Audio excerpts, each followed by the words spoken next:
যে তালতাগঞ্জের শেষ কথা, বাকি আছে একটি সুন্দর গ্রাম, রূপনগর। সেখানে একই গ্রামের একজন ধোপা ছিল, পায়রা দাস। এতটাই পরিশ্রমিক মানুষ ছিল, সহজ সরল মানুষ ছিল, গ্রামের স্বভাবের সর্দার। উপকারী ব্যক্তি হওয়ার কারণে নয় সবাই আমাদেরকে গতকালের টাকা দেয়, এবং কবুতরও খুব পরিশ্রম করে এবং সবাইকে আমি সাহায্য করে আমি আমার কাজ সঠিক সময়ে সম্পন্ন করতাম। এত পরিশ্রম করার পরেও আমার নিজেকে চোর মনে হচ্ছে। আমি আমার খাবার খেয়ে নিই, একটু বিশ্রামও করে নিই কিছুক্ষণ।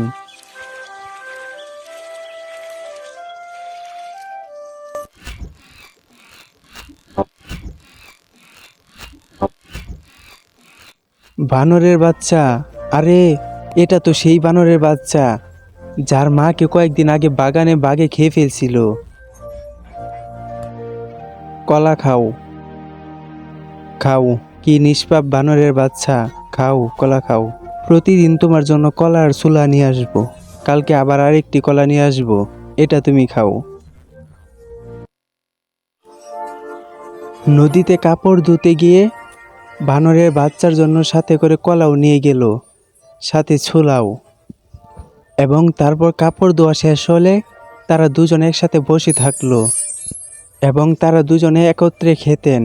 শুকানোর জন্য এবং ধোয়ার জন্য তিনি যান, এবং একই সময়ে একটি চোর ওখানে বসে চারপাশে তাকিয়ে বলল, আরে, এই বাড়িতে কেউ নেই। আজ চারিদিকে এত টাকা পয়সা, জামা কাপড় পরে আছে। আমি বাজারে বিক্রি করে দিব সব কিছু।